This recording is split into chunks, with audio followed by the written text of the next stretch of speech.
what is it? 5 rules of riding. 5 rules of riding motorcycle. Let's hear them. Well, it should be self-explanatory. Obviously, there's a lot more than 5 rules. Right. But we're gonna pick 5 to go off of. There's thousands of rules. We're gonna go with 5 that really hit home, and we feel like the majority. It annoys us the most when people don't follow these rules. Yeah. And these are generic rules in the sense that I own a Harley right now. I haven't always owned a Harley. I'm not in the club. I'm not a club guy. I had a sport bike. I'd like to have a dual sport. But you do watch Sons of Anarchy, and you do have the tattoo. No, I do not. I didn't go that far. I did go as OB for Halloween a couple years ago. Had the beard, and I rode my Harley. It was nice. But classic. But number 1 for the 5 rules of riding, number 1 is going to be don't be that guy. That guy. You guys know what we're talking about. Yeah. And there's lots of that guys. There's lots of scenarios where that guy is there, but you know this guy. This guy rides a 10 or 12-year-old sport bike, and he rolls up, or maybe you see him on the highway. You don't even know him. He's wearing basketball shorts. You don't want to know him. Yeah, you don't want to know him. That's a fact.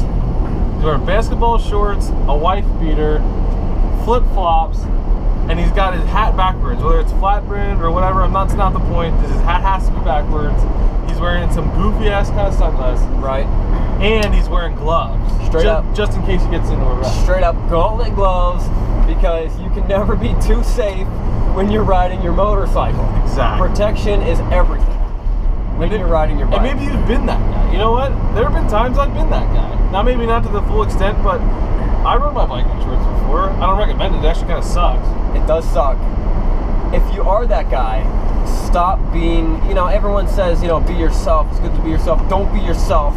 Be someone who is better than you. If you are that guy. Just be anybody else, please. Don't be yourself. Yeah, that guy's the worst.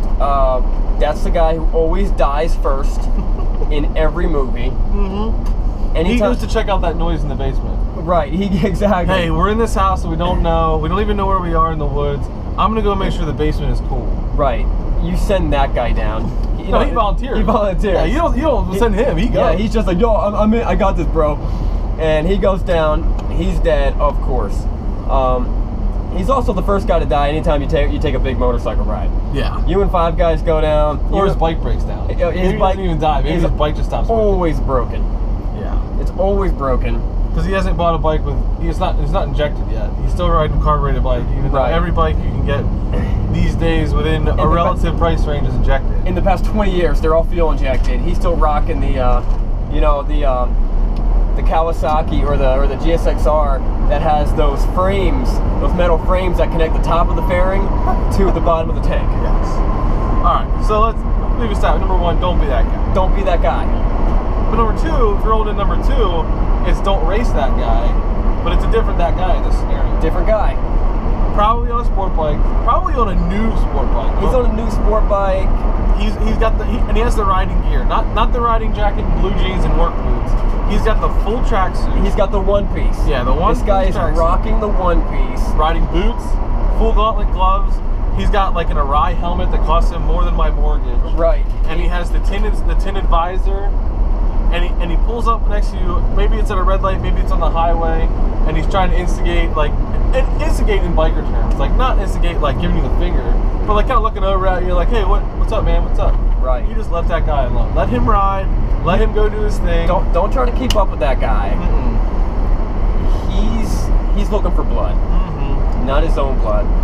He's a good rider. And the thing about him is, no one knows him. No one knows where he goes to school. No one's ever seen him before. You'll never see him again. Yeah. That guy is gone. I mean, he trolls on stupid kids on bikes. That's what he does for a living. That's his job. Yeah. Yeah. Suzuki and all these companies, they pay him. They pay him to do that, just to roll up and just be the baddest, toughest rider on the street. The guy it's like Valentino Rossi. You know what I mean? Just riding around Lancaster County. And that's what he does for kicks. Don't race that guy. It's the same guy who, you read magazine articles about where he's running 9-second quarter-mile times on a 600, which is actually possible with like $200 worth of modifications when you have guys in modified Hayabusas barely getting in the 10s, you know. So yeah, don't race that guy. No.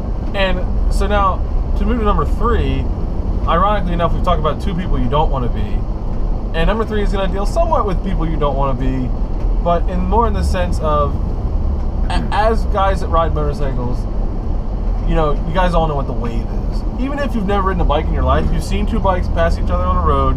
Guy puts 2 fingers down low. 2 fingers out. Yep. Other guy reciprocates.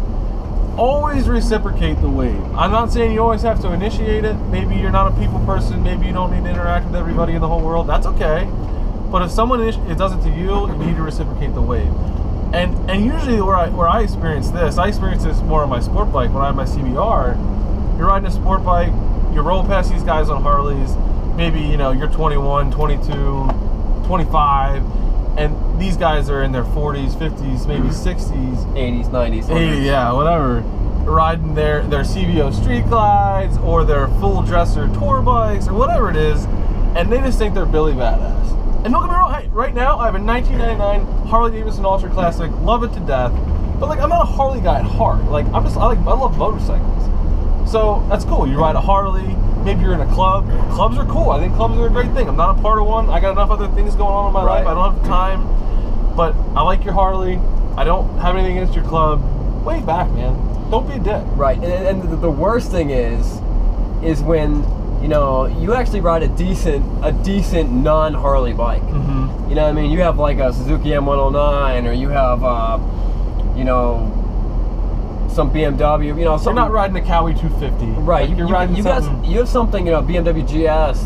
You have a respectable bike, and this guy's riding a straight up like 1970s Harley Davidson AMF. You know, guys, AMF, the bowling company, the bowling company owned Harley Davidson. And they literally put oil pan things underneath these things while they were on the showroom floor to catch the oil that they dripped. They were the worst bikes ever built. Everyone knows them. This guy's riding that bike, some old Dyna, and he's looking at you thinking, you're not worth my time to wave at you. Yeah. Don't be that guy. Right. And like I said from the very outset, I like all motorcycles. I just like them all. I mean, even the ones, like, I don't get into the bobbers. I don't get into the whole, like, 85 Honda CB 550 all bobbed out. But you know, that's your thing. That's cool, man. Like, I'm gonna wave to you. And I'm sure you're having fun. Mm-hmm. Now, what do you feel about the guy on the scooter? Now, I'm not talking like the small. Okay, let's say the small scooter. I'm talking. Let's also throw in like the big 600cc like Suzuki Bergman scooter.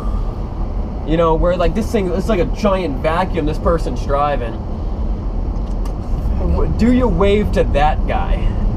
I don't usually initiate the wave to that guy. I don't initiate the wave. I'll be honest. If he waves at me, it's a little bit of an internal struggle. Right. I would say it's 50%. Sometimes I wave back, sometimes I don't. Just depends what I'm doing. I'll tell you this. They're trying too hard with their wave. The wave the wave is very subtle. You know what I mean? It's that kid in the choir who sees his mom. Right. Like, hey, how are you? And it's like, no, dude, keep your hand below the handlebar. I don't even. Yep. Maybe you keep your hand up on the handlebar. You just put your finger. Hey, that's cool. I mean, I just throw 2 fingers down. Everyone knows what I mean. You know, that guy riding that scooter, he's straight up throwing his arms up. He might even throw 2 arms up. Hey, look at me. Hey, I'm part of you. You know what I mean? We're the same. And part of me is like, listen, we're not the same. Yeah. You drive. You don't even know what a clutch is. You're right. You've never operated a clutch in your life. Car, motorcycle, tractor, anything. Right. Your thing's got a CVT. You drive a Bergman. What kind of name is it? I mean, sounds like a vacuum cleaner. I like that. That's a good analogy. The vacuum cleaner. All right. So we've cracked on a lot of different people, and I feel like we've done a little bit of an injustice. We've been cracking on Harley guys a lot. Which, hey, I ride one right now, so I can't talk too much. I own 20 Harleys right now. Yep. And honestly, you know what? I like a little bit of the stigma, even though it's not me. People just kind of leave you alone. Right. But number four of the 5 rules of riding is going to be you can do a wheelie. Good for you. Stop doing it every freaking red light. You don't got to do it everywhere. You know, you're riding with 4 of your buddies. You guys all got sport bikes. Maybe they're new, maybe they're old, maybe it's a mix. It's guys you know, maybe guys you don't know. You just ride with them. You want to do some wheelies while you guys are together? That's cool, man. But roll up next to me at a red light, and there's another red light a quarter mile down the road. Why did you do a wheelie in between there? Right. You know, pop a couple wheelies. Do it on the back roads. Do it where there's no collateral damage. You know, but to be doing wheelies every single stoplight, everywhere you go. I get it. You've made your point. I understand. You're awesome. Good for you, buddy. We know. You're Johnny Tryhard in gym class. Right. We all got A's in gym class. I got bad news for you. We all got them. All you had to do was run a 9.5 minute mile and you got an A. And just because you can do a wheelie doesn't mean that your 6 minute mile was any better than anybody else. It was a pass or fail situation, you know. Wheelies are cool. Yeah. No doubt. I like riding hard. Wheelies are awesome, but not every light. But, so now that we've taken the first 4 rolls of riding and basically just kind of shit on everyone. Right. The 5th roll of riding, at least for me, and this probably extends to you. I don't want to speak for you, but at the end of the day, whatever your bike is, ride it, enjoy it, take care of it. If you're a Harley Club guy, awesome, dude. It's awesome. I'd love to see you on 2 wheels. That's cool. You ride sport bikes, new or old. Maybe you ride a dual sport. You take it to the mountains and you ride 400 miles in a day, but you cat around on it around town. Right. Dude, embrace it. Do you. Get out there and ride. And just enjoy it. Have fun. Have fun. Do your thing. I agree with you. I can't stand old sport bikes. I just straight up hate them. I see them, I'm like, that's, you know, I'm talking like Vanilla Ice. Yeah. Vanilla Ice, 19, I mean, I respect them. What was the movie that he was in? Where he jumped the fence? Yeah, it was awesome. It was the greatest thing I've ever seen in my life. He jumps the fence, straight in front of a horse. He wasn't even jumping off anything. You know? He almost killed, it's Hollywood magic. He almost kills the girl. And she was so normal looking. Yeah. Just a regular girl. Yeah, No, she was very plain Jane. She was 80s good looking. Yeah. But yeah, I mean that's the 5 top ones. The only other thing I could throw in there at the end, and I think this comes back from my what do you call that? Sow your wild oats and ride my sport bike as hard as I possibly can because I didn't want to go to the track. I mean, the closest track from here is 2.5 to 3 hours. So I wasn't going to go to the track. I just want to go out and ride. And that track is awesome, by the way. Yeah. New Jersey Motor Speedway. Love it. I'll see you there. But ride down the highway or on like regular roads, 2-lane roads. Cops are nobody's friend. Now, the beauty that I've found since then is cops just hate sport bikes. Cops actually don't hate motorcycles. They just hate sport bikes. Right. And they hate sport bikes when you're doing 12 times the speed limit in a residential area during a block party. Yes. And as much as I might have some personal reservations against officers of the law, it's nothing outrageous. It's just a little bit, I felt like I got hassled for things that I wasn't necessarily causing too much trouble. But when it comes to dealing with police officers, especially when you're on your bike, is you cannot run a radio. So you think you're some kind of hard guy, you're gonna run from the cops. I know a guy who's done it a couple times, it happens.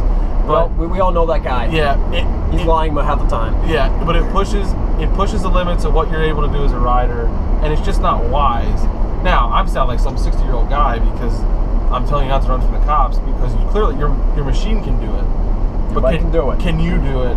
It's just not worth the hassle. Isn't worth the risk. I know a guy, I do actually personally know a guy who ran from the cops, got caught, and ended up losing his license for 2 years.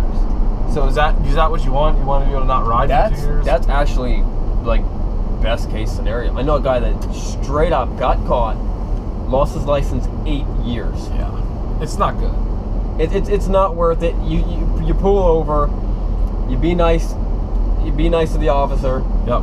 You know, don't be a dick. Even though you know you're going 180 miles an hour, you say he doesn't know that. You say, "What's the problem, officer?" Yep. Because I guarantee you, unless he was sitting somewhere and you passed him, he doesn't have a clock on you. Yeah. He doesn't have court evidence to say that he might get you with a disturbing the peace, slap on the wrist, you pay the fine, it is what it is, but you're not going to get a moving violation. or he might just straight up just start punching and kicking and hitting you with his wand. Which Really? Police brutality happened? it happens. I was unaware of that. I haven't seen that in the news or anything in the last couple of years. If I was a cop and I'm on patrol and some guy comes flying on the highway doing 180, I'd probably do the same thing. You know. I'm not even pulling out. Just go, dude. Not worth my trouble. Just let him go. He's gonna die soon. Yeah, he punched his ticket already. Yeah, he's not gonna live very long. All right, guys, that is 5 rules about riding a motorcycle. These rules apply to young, old, men, tall and short, novice and experienced. Novice and inexperienced, potentially even women who choose to ride the motorcycle and not ride on the back. Awesome. All right, thanks, guys. Check us out on, subscribe to us on YouTube. Click the subscribe button on the bottom right-hand corner. And we're going to keep on pumping videos out like this. We're just going to be spitting the truth and telling you guys how it is. All right, thanks, guys.